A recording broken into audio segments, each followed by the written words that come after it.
Assalamualaikum warahmatullahi wabarakatuh. Kami dari kelompok 3 yang beranggota 3 orang, yaitu dengan saya Afijah Saptia Wardani dan teman saya Ahmad Aladib dan Alki Alfirdo dalam mata kuliah pemasaran jasa dengan dosen pengajar Ibu Nurul Hilmiah SE MEC PhD dengan materi merancang sistem penyerahan jasa.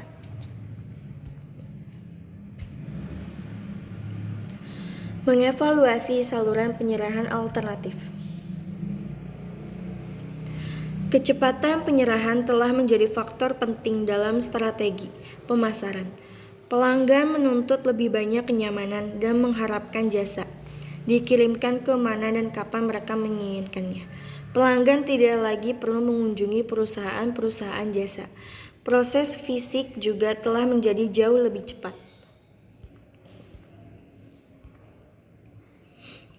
Selain mengubah jasa yang berbasis informasi dari penyerahan ke perusahaan menjadi penyerahan elektronik, perusahaan-perusahaan yang berpandangan ke depan memperkenalkan format baru penyerahan langsung di tempat-tempat baru. Sebagai contoh, cabang-cabang bank kecil di supermarket, klinik pijat di tempat-tempat umum bandara. Alternatif saluran pemasaran ini dapat dicermati dari 3 elemen, yaitu yang pertama, jenis perantara. Perusahaan perlu mengidentifikasi jenis perantara yang tersedia untuk menjalankan saluran pemasaran. Yang kedua, jumlah perantara. Selanjutnya, perusahaan diharuskan memutuskan jumlah perantara yang digunakan pada tiap tingkat saluran pemasaran. Terdapat 3 strategis yang dimungkinkan dapat dipilih, yaitu A. Distribusi eksklusif, mencakup jumlah perantara yang sangat terbatas yang menangani barang atau jasa perusahaan. B. Distribusi selektif, mencakup penggunaan lebih dari beberapa tetapi juga kurang dari semua perantara yang bersedia menjual produk tertentu. C. Distribusi intensif. Pada strategi distribusi ini memiliki ciri penempatan barang dan jasa di sebanyak mungkin toko. Yang ketiga, persyaratan dan tanggung jawab anggota saluran pemasaran. Perusahaan atau produsen harus menentukan syarat dan tanggung jawab para anggota saluran pemasaran. Elemen utama yang mesti ditentukan dalam bauran hubungan perdagangan yaitu A. Kebijakan harga, B. Syarat penjualan, C. Hak teritorial, dan D. Jasa tertentu yang harus dilaksanakan oleh tiap pihak. Slide selanjutnya akan dibacakan oleh teman saya Ahmad Aladi. Baik, terima kasih kepada Afidza. Selanjutnya yaitu bukti fisik panorama jasa. Bukti fisik yang paling kuat dialami pelanggan yang datang ke pabrik jasa dan melihat karyawan bekerja dalam lingkungan fisiknya. Panorama jasa yaitu yang pertama, kesan-kesan yang diciptakan pada panca indera oleh perancangan lingkungan fisik tempat jasa diserahkan atau gambaran gaya dan lingkungan fisik di tempat pelanggan dan penyediaan jasa berinteraksi. Kedua, panorama jasa dapat menciptakan kesan positif atau negatif terhadap panca indera, dan makin banyak perusahaan memberikan perhatian penuh terhadap desainnya.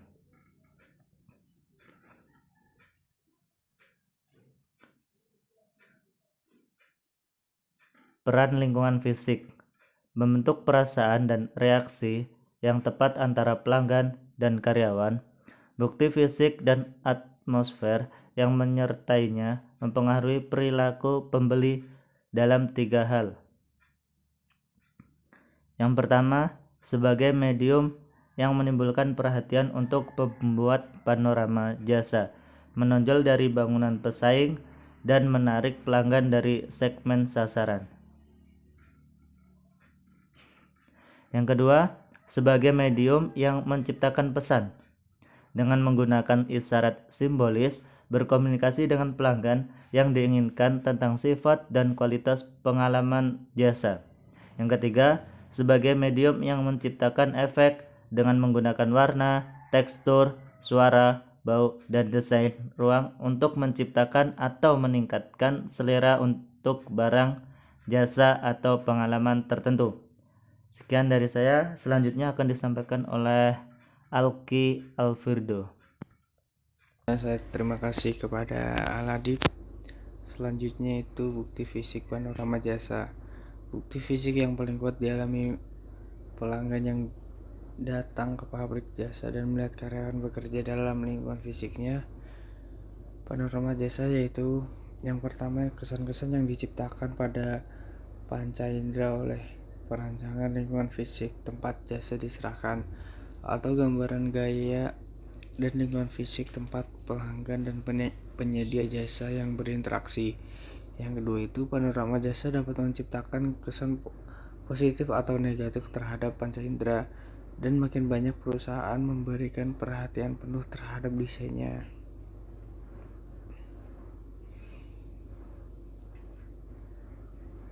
Peran lingkungan fisik membentuk perasaan dan reaksi yang tepat antara pelanggan dan karyawan.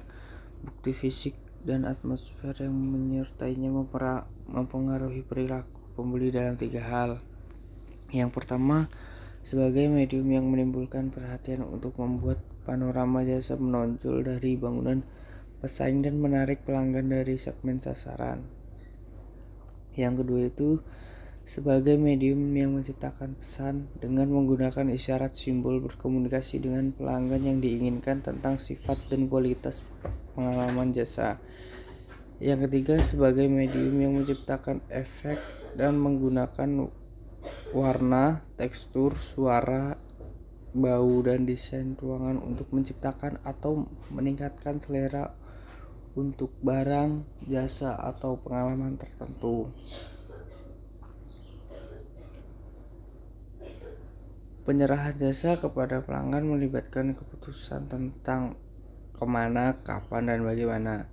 Strategi pemasaran harus memikirkan tempat dan waktu dengan memberikan setidaknya cukup banyak perhatian pada kecepatan dan masalah jadwal sebagai dengan pemahaman tradisional tentang lokasi fisik, produk jasa, dan sarana distribusi dan penyerahannya sering saling terkait erat karena terbentuk sistem penyerahan mempunyai dampak besar terhadap pengalaman pelanggan.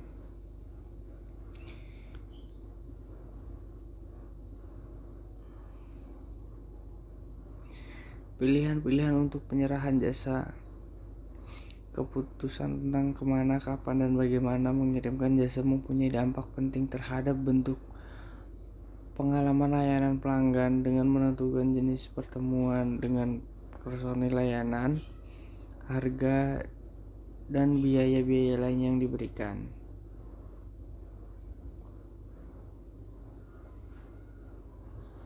Faktor yang membentuk strategi penyerahan jasa. Pertama, apakah bentuk atau strategi positioning perusahaan itu menurut pelanggan melakukan kontak fisik langsung dengan personalia, peralatan, dan fasilitasnya. Yang kedua, terkait dengan strategi perusahaan untuk tempat-tempat distribusi. Apakah perusahaan mempertahankan hanya satu gerai atau menawarkan untuk melayani pelanggan melalui banyak gerai di berbagai lokasi yang berbeda. Sekian presentasi dari kelompok kami. Saya ucapkan terima kasih. Kurang lebihnya mohon maaf. Wabillahi taufiq wal hidayah. Wassalamualaikum warahmatullahi wabarakatuh.